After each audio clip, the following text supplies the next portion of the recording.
Marie-Laure, votre mission, si toutefois vous l'acceptez, est d'empêcher Édouard Balladur d'être candidat. Attention, vous n'avez que 5 secondes. Mission impossible, Yves. Alors, tout va péter, Marie-Laure.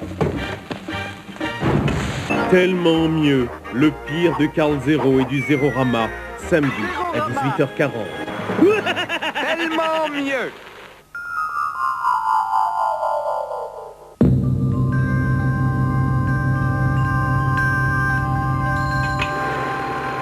Donc, tu m'aimes totalement. Oui. Je t'aime totalement, tendrement, tragiquement. Et ça fait 100 ans que ça dure. Acteur star, chef cuisinier, scénariste, projectionniste, starlet, entraîneur sportif, figurant, dresseur d'animaux, monteur, créateur d'affiches, ingénieur du son, censeur, producteur, chef opérateur, prêtre, musicien, infographiste, costumière, polisseur d'étoiles, spécialiste de la casse et d'explosifs, avocat, panouille, tous, ils font le cinéma.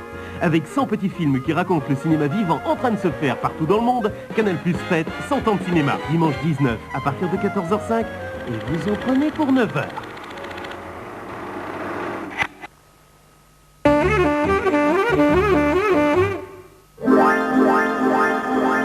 Des moules, des frites, des crêpes, des galettes à toute heure, c'est ça aussi, c'est pas le 20h. Tout droit, c'est pas le 20h. C'est pas le 20h, c'est une émission sympathique où on pousse des bagnoles. Alors rendez-vous tous les samedis à partir de 20h pour une émission qui s'intitule C'est pas le 20h. Pleine de joie, avec des sujets tristes, de bonne humeur, des filles toutes nues, des garçons nus aussi. C'est avec ça, ça marche pas. Vous regardez C'est pas le 20h, hein, ça se voit. Ah non.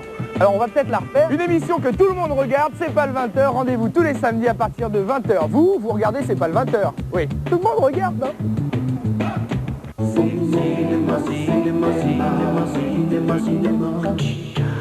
Bonsoir à tous. Au sommaire de ce journal du cinéma aujourd'hui, Tim Robbins et Morgan Freeman en prison, les chiffres de la semaine et les premières images du nouveau Batman.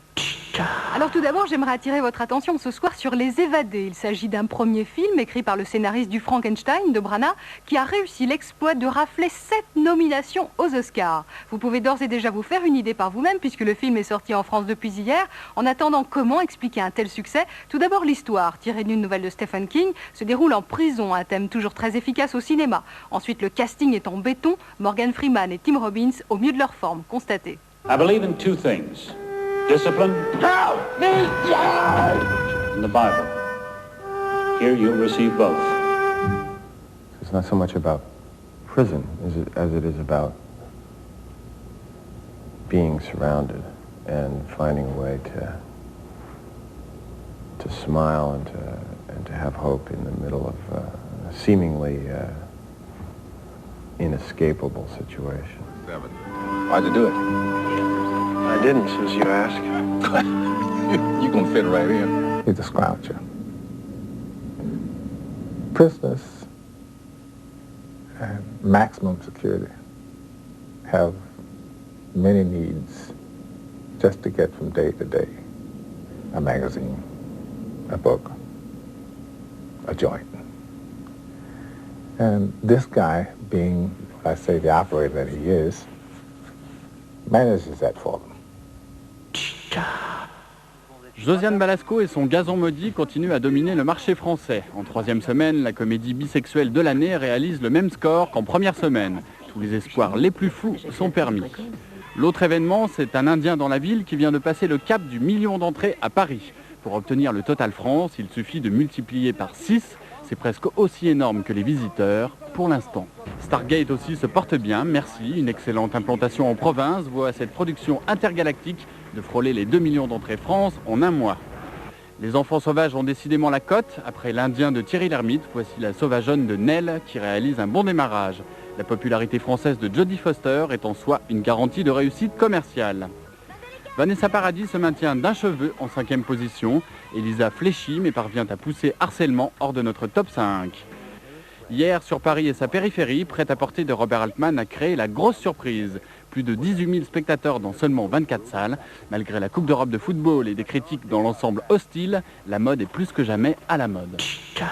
Les effets spéciaux sont à peine terminés, pourtant le dernier Batman fait déjà beaucoup parler de lui. Produit par Tim Burton, qui avait signé les 2 premiers épisodes, réalisé cette fois par Joel Schumacher, le cinéaste de Chute libre, Batman change de peau. En effet, Michael Keaton est remplacé dans le rôle titre par Val Kilmer. Côté méchant, Tommy Lee Jones sera l'ignoble Two-Face et Jim Carrey, qu'on a découvert dans The Mask, sera de Riddler. Et l'indispensable caution de charme sera assurée par Nicole Kidman. Le film sort aux États-Unis en juin et dans la foulée en France le 19 juillet. Je vous laisse sur la bande-annonce exclusive de ce film et je vous retrouve demain soir avec 2 invités de choix, Bertrand Tavernier et Martin Scorsese. Au revoir.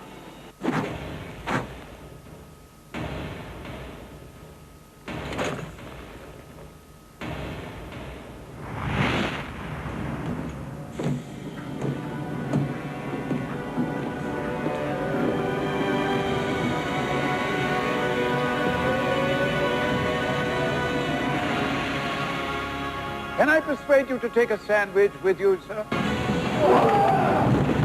I'll get drive-through.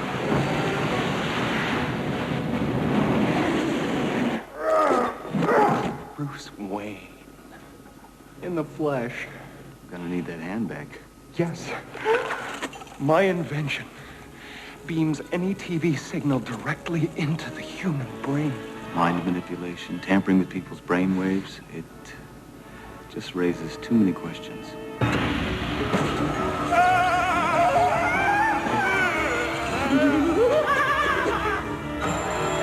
I'll send you a riddle. The Riddler. I will help you solve the greatest riddle of all.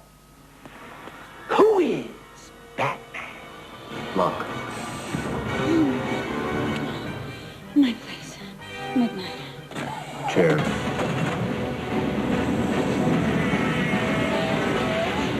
Alfred, I saw the signal, sir. I've left Wayne Enterprises en route to the Batcave. All is ready, sir.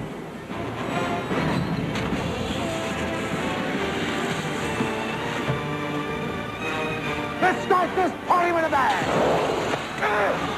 Ow!